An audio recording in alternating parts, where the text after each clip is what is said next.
और ये हो गया। चलो गुड मॉर्निंग स्टूडेंट, आगे चलते हैं। और लास्ट टाइम भी हमने एस पी ऑर्बिटल के बीच में आउटलाइनिंग करा ली थी, ठीक है। अब यार पहली बात ये है कि एस ऑर्बिटल की बात करता हूँ तो इसकी शेप कैसी होती है, ओवल या की बात करता हूँ, स्फेरिकल या की बात करता हूँ, अंडाकार या फिर गोलाकार। दूसरी बात करता हूँ पी ऑर्बिटल की, तो पी ऑर्बिटल की स्ट्रक्चर कैसी होती है, डम्बलाकार। फिर बात करता हूँ डी ऑर्बिटल, और डी ऑर्बिटल की स्ट्रक्चर कैसी होती है, डबल डम्बलाकार होती है। यही पढ़ाया था।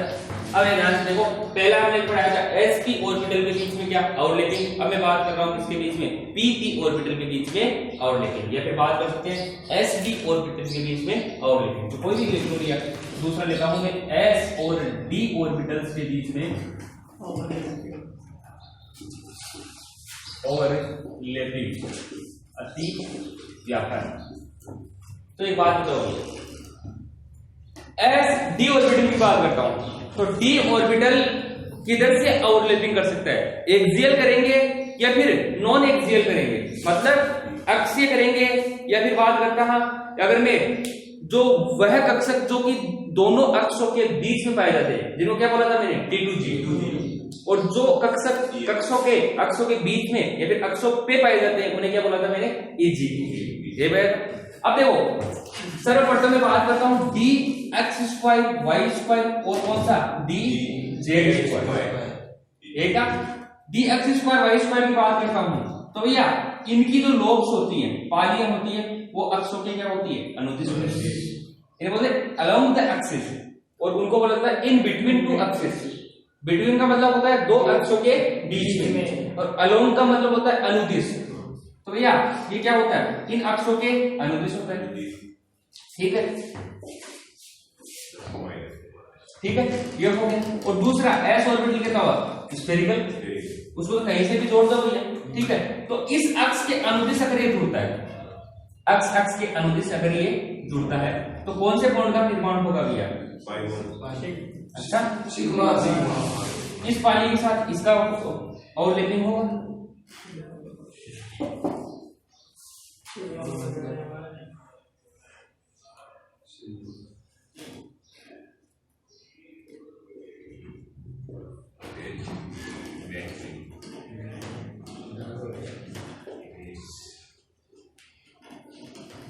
तो कौन से बॉन्ड का फॉर्मेशन हो जाएगा, सिग्मा बॉन्ड का फॉर्मेशन हो जाएगा, सही। अब यार फिर दूसरी बात करता हूं, ये तो हो गई डी ऑर्बिटल की। इसी प्रकार से डी जेड स्क्वायर की बात करता हूं तो जेड दिशा में अगर एस ऑर्बिटल होगा वो अगर जेड दिशा से आएगा तो कौन से बंध का निर्माण होगा, सिग्मा बॉन्ड का निर्माण होगा। दूसरी बात करते हैं हम पी ऑर्बिटल्स की। ध्यान से देखो, मैं पी ऑर्बिटल्स के बीच में ओवरलैपिंग कराता हूं।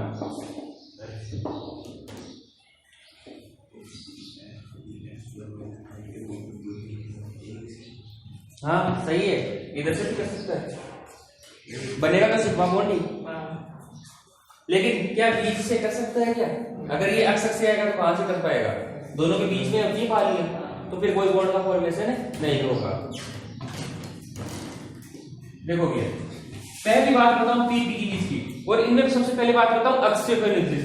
तो अक्षों के अनुदिश करता हूं तो भैया देखो पी अक्ष वाला और पी अक्ष वाला ऑर्बिटल अगर अक्ष के अनुदिश से ओवरलैपिंग करता है तो कौन से बॉन्ड का निर्माण होता है, आपको बताना है। ये क्वेश्चन आए हुए हैं, सिग्मा बॉन्ड का निर्माण होता है, दिमाग लगाते रहना चाहिए। पी वाई अगर किसी को समझ में नहीं आया तो भैया पूछ लेना, मैं फिर से बोल रहा हूँ पूछ लेना, क्योंकि इसमें सब कुछ हाइपोथेटिकल है, 3D में चलता है दिमाग पूरा का पूरा। मैं बताने की कोशिश कर सकता हूँ लेकिन पूछ लेना अगर समझ में नहीं आता है तो। पी वाई और पी वाई अक्ष के अनुदिश ओवरलैपिंग करते हैं तो कौन से बंध का निर्माण होता है, कौन से बंध का होगा, पाई बॉन्ड का। अरे समझ में आ रहा है कैसे, पढ़ लिया, कहां पढ़ा। देखो भैया मेरी बात में ध्यान से समझना कि ये रहा पी एक्स, एक बार देखना पी एक्स का मतलब हो गया अक्ष के अनुदिश या ओवरलैपिंग, और पी का ऑर्बिटल कैसा होता है, डबलाकार होता है, तो ये लो डबलाकार, ठीक है। और ये रहा अक्ष के अनुदिश दूसरा डबलाकार। तो भैया इसकी एक वाली और इसकी एक वाली, तो कौन से बंध का निर्माण होगा, सिग्मा बॉन्ड। अब देखो एक्स एक्स के मतलब ऐसे मिलने चाहिए, लेकिन मैंने कौन से बना दिए, टी वाई, ये रहा वाई और ये रहा वाई। अरे इनको तो बोल दो, ये बचे हमारे, ठीक है। इसकी ये वाली पानी और इसकी ये वाली पानी, दो पानी आपस में ओवरलैपिंग करती है, तो कौन से बंध का निर्माण होता है, पाई बॉन्ड का निर्माण होता है, सही। और भैया मैं पी जेड और पी जेड को एक्स एक्स के अनुदिश ओवरलैपिंग कराता हूं, तो कौन से बंध का निर्माण होता है,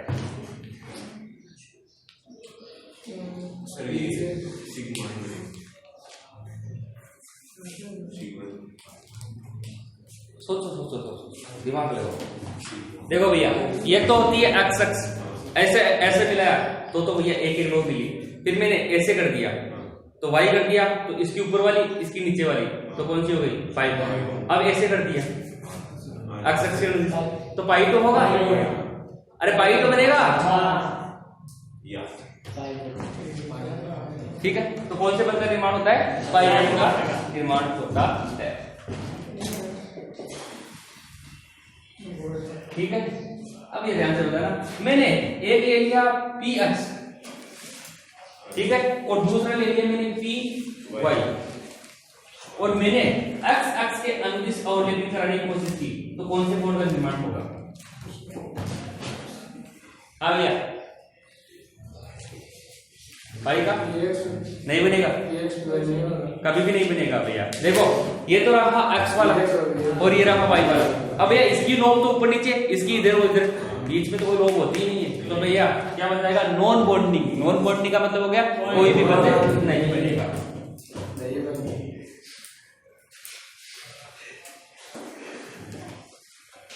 ठीक है।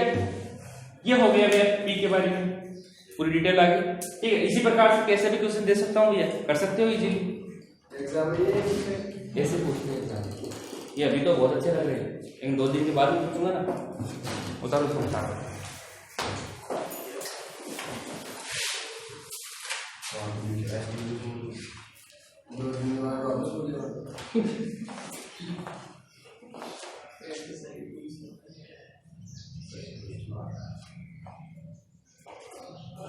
इसी स्कूल में देखिए तो बोलो कहाँ से बताते हैं,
आपकी क्लासेस है 1 नवंबर से स्टार्ट हो जाएगा, 15 अक्टूबर से 15 अक्टूबर से कैसे जा रहा है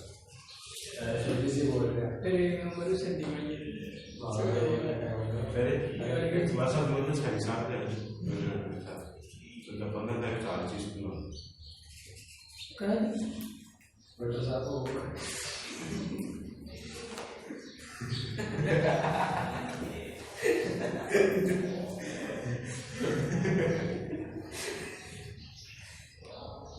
फिर तो बोलेगा कि ऐसे दिमाग खोल तो क्लास ऑनलाइन चल रही है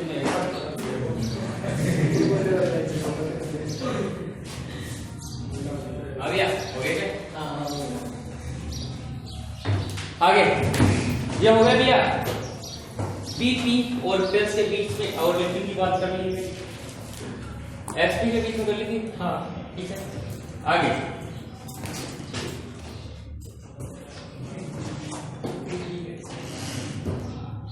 अब डी और पेस के बीच में ओवरलैपिंग कराता हूं फिर पढ़ेंगे एक्सटेंट ऑफ ओवरलैपिंग मतलब जो सिग्मा पाई और डेल्टा बॉन्ड बनता है उनमें से मजबूत बॉन्ड कौन सा होता है उसके बारे में पढ़ते हैं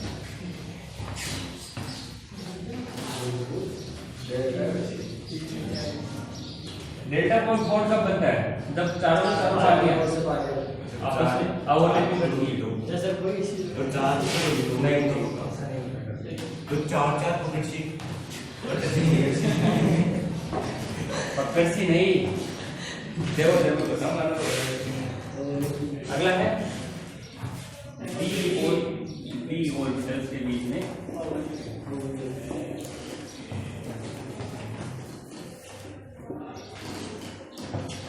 देखो भैया पहले मैं बात करता हूं अगर मैं डी एक्स वाई और डी एक्स वाई के बीच में ओवरलैपिंग कराता हूं दिमाग लगाइए और किसकी दिशा में एक्स एक्स की दिशा में ओवरलैपिंग कराता हूं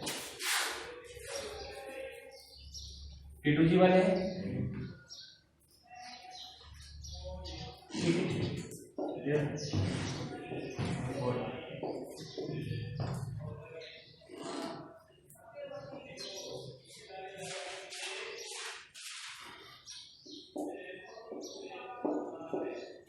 तो कितनी पार्टी ओवरलैपिंग होगी दो पार्टियां इसकी इसके साथ इसके साथ तो कौन से बंद का निर्माण होता है फॉर्मेशन होता है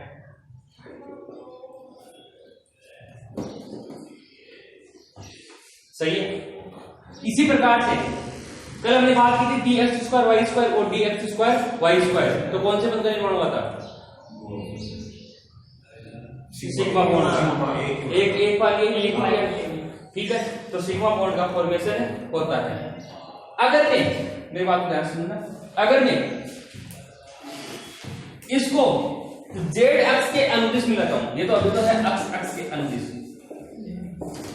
अगर मैं जेड एक्स के अनुदिश मिलाता हूं तो कौन से बंद का निर्माण होता है कौन से बंद का होगा डेल्टा बंद कैसे होगा ध्यान से देखना भैया ये रहा ये इधर और इधर कौन सी हो गई जेड एक्स हो गए 1 2 3 और 4 ऐसी इधर की तरफ है एक्स एक्स तो इधर से मिलता है और वाई एक्स ऊपर से मिलता है और जेड एक्स इधर से मिलेगा इसके भी 4 पालियां और इसकी भी 4 पालियां तो कौन से बंद का निर्माण होती है तो बताना भैया ध्यान से देखना अगर डी एक्स वाई और D x y x x की दिशा में मिलते हैं तो कौन से बंद का निर्माण होता है हमेशा पाई बॉन्ड का निर्माण होता है अगर डी एक्स वाई और D x y y x के अनुदिश मिलते हैं कौन से बंद का निर्माण होगा पाई बॉन्ड का निर्माण होगा ये सारी के सारी क्वेश्चन है भैया और डी एक्स वाई और डी एक्स वाई जब जेड एक्स के अनुदिश मिलते हैं तो कौन से बंद का निर्माण होगा डेल्टा बॉन्ड का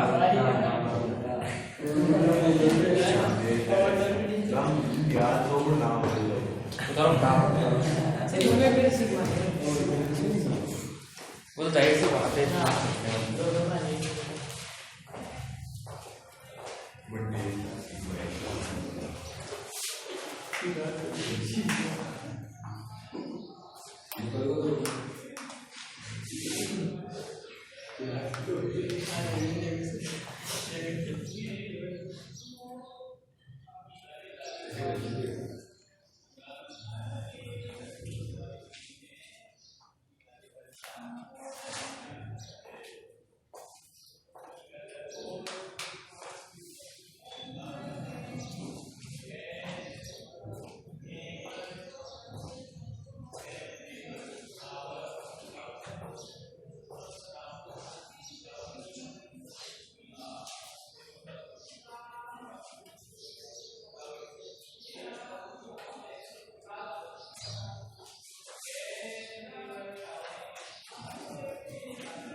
जेड एक्स हो गया मतलब कौन सा डेल्टा है सिग्मा है डेल्टा है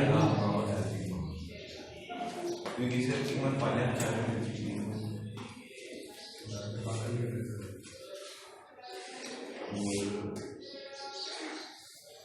हो गया।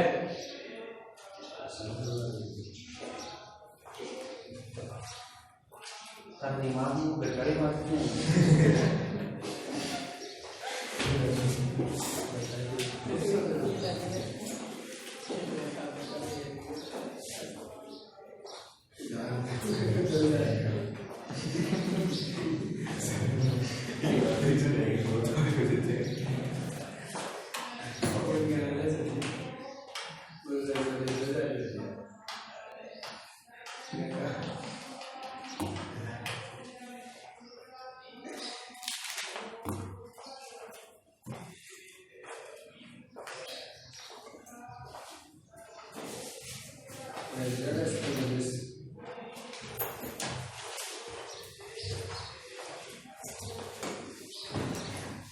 हो गया। चले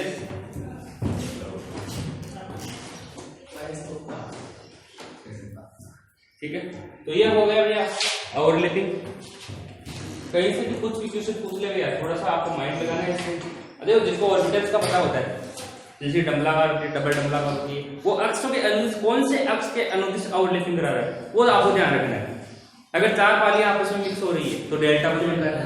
अगर 2-2 पालियां आपस में मिक्स हो रही है तो पाई बन रहा है। अगर 1-1 पालियां लोब्स आपस में इंटरमिक्सिंग हो रही है तो कौन सा सिग्मा कोण का निर्माण हो रहा है। बस इतना ध्यान रखना है।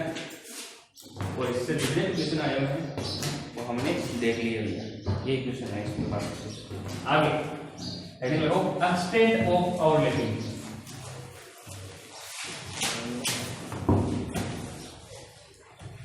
देखो अतिव्यापन का या फिर अतिव्यापन कक्षकों का अतिव्यापन, कक्षकों का अतिव्यापन प्रभाविता, कक्षकों का अतिव्यापन मतलब कौन सा सबसे ज्यादा प्रभावित अतिव्यापन होगा उसके बारे में हम पढ़ते हैं। Extent of overlapping, extent of overlapping किसी ने संदर्भ देखो भैया। पहली बात कि सर डेल्टा बंध बनता है, सिग्मा बंध बनता है, क्या हो गया तो नालायक एक्सटेंट ऑफ ओवरलैपिंग। देखो जब सिग्मा बॉन्ड बनता है तो इलेक्ट्रॉन डेंसिटी क्या होती है, मैक्सिमम होती है बीच में, और जहां पे बीच में इलेक्ट्रॉनों की डेंसिटी जितनी ज्यादा होगी उसकी भैया बॉन्ड की प्योरिटी या फिर बॉन्ड की स्ट्रॉन्गनेस क्या होगी उतनी ही ज्यादा होगी। मतलब क्या होगा ध्यान से सुनना, अगर मैं P और P के बीच में सिग्मा बॉन्ड बनाता हूं, पाई बॉन्ड बनाता हूं, ठीक है, तो उनमें से कौन सा बॉन्ड मजबूत होगा उसके बारे में पढ़ते हैं। तो भैया एक तो हो गया PX और दूसरा हो गया PX। PX और PX अक्ष के अनुदिश अगर ओवरलैपिंग करते हैं तो कौन सा बॉन्ड बनता है हमेशा सिग्मा बॉन्ड बनेगा, ये बनेगा। तो ध्यान से देखो भैया, ये रही अक्ष और इस अक्ष के अनुदिश ये रहा पहला PX, सही है, और ये रहा दूसरा PX।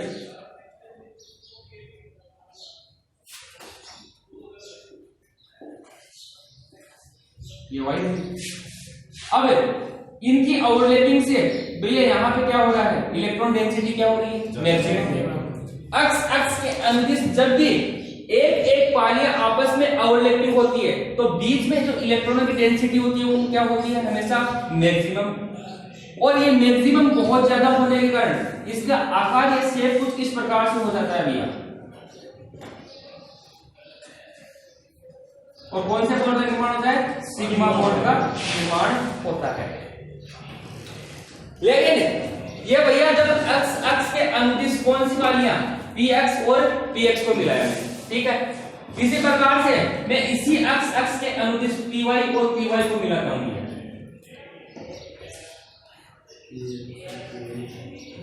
ये हो गया आपका PY, सही, और दूसरा ये हो गया अपना PY। ठीक है। अब ओवरलैपिंग देखो भैया, ये वाला इसके साथ मिलेगा और ये वाला इसके साथ। ओवरलैपिंग इतना प्रभावी नहीं होता है जितना किसमें हो रहा है, सिग्मा बॉन्ड में हो रहा है। इसमें भैया पार्शियली मिलते हैं, ऊपर वाला और नीचे वाला। आंशिक रूप से भैया क्या होता है, अतिव्यापन होता है। जबकि इसमें क्या हो रहा है, पूर्णतः कंप्लीट क्या हो रहा है, लोब्स आपस में क्या हो रही है, ओवरलैप हो रही है, मतलब अतिव्यापित हो रही है। जहां पे पूर्णतः अतिव्यापित होती है वहां पे जो बॉन्ड का फॉर्मेशन होता है वो बॉन्ड भैया जो पार्श्व है, या फिर बात करता हूं लेटरल अति पार्श्व की बात करता हूं, जो भैया क्या होते हैं पार्श्व रूप से आपस में अतिव्यापित होती है ना, उनकी तुलना में क्या रहता है, मजबूत रहता है। इसका मतलब क्या हो गया, जैसे इसको ओवरलैपिंग कराऊंगा तो कुछ इस प्रकार से ओवरलैपिंग प्राप्त होगी हमको।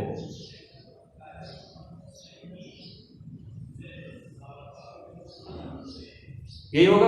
और यहाँ पे इलेक्ट्रॉन डेंसिटी तो बढ़ेगी, लेकिन इतनी जितनी की सिग्मा बॉन्ड में बढ़ रही है उतनी डेंसिटी नहीं बढ़ेगी। ये हो गई क्या, एक्स एक्स और ये पी वाई और पी वाई। ठीक है, तो कौन से बॉन्ड का निर्माण हुआ, वाई बॉन्ड का निर्माण हुआ। लेकिन इलेक्ट्रॉन डेंसिटी इसकी तुलना में क्या रहेगी, यहाँ पे कम रहेगी तो इलेक्ट्रॉन डेंसिटी हुई है। लेकिन ऐसे कंपैरिजन करते हैं तो सिग्मा बॉन्ड की तुलना में पाई बॉन्ड में क्या रहती है, कम रहती है। इसलिए अगर बॉन्ड के मैं एक्सटेंट की बात करता हूं या प्रभाविता की बात करता हूं तो कौन सा बॉन्ड ज्यादा मजबूत होता है, sigma bond is stronger than किसकी तुलना में, पाई बॉन्ड की तुलना में। ये होती है स्ट्रॉन्ग बॉन्ड। स्ट्रॉन्ग बॉन्ड कौन सा हो गया, सिग्मा बॉन्ड। पाई बॉन्ड की तुलना में क्या रहता है, मजबूत रहता है। एक्सटेंट मतलब कितना प्रभाविता से वो जुड़ रहा है ओवरलैपिंग। जिसकी ओवरलैपिंग जितनी ज्यादा प्रभावी होती है वो भैया क्या होता है, स्ट्रॉन्ग होता है।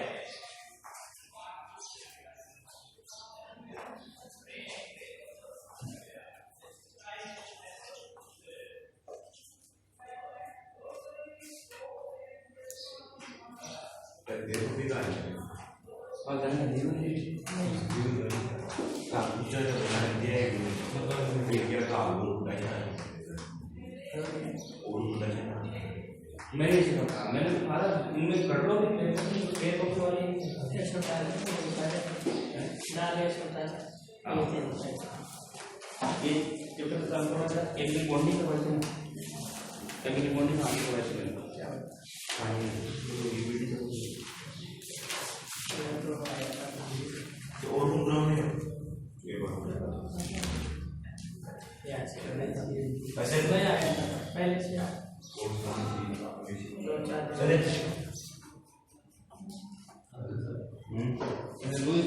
वहां पे तो उससे पहले तो कुछ ज्यादा नहीं लगाया था। हाँ अभी सिलेबस अगर ये आता है सिलेबस में तो होंगे पढ़ना पड़ेगा।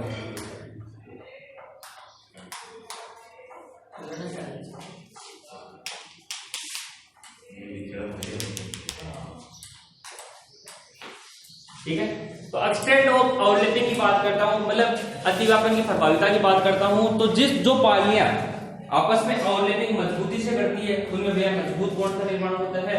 जो पार्श्व से अतिव्यापित करती हैं उनमें जब इलेक्ट्रॉन डेंसिटी भैया कम होती है तो उन बंध का निर्माण होता है। कौन से बंध का निर्माण होता है, पाई बंध का निर्माण होता है। और वो पाई बंध भैया सिग्मा बंध की तुलना में क्या रहता है, कमजोर रहता है। ये हो गया भैया अपना कौन, सिग्मा और पाई। कल स्टार्ट करेंगे संकरण हाइब्रिडाइजेशन, जैसे sp2 sp3। याद करो मैंने बताया था, एक ट्रिक बताई थी आपको संकरण निकालने के लिए।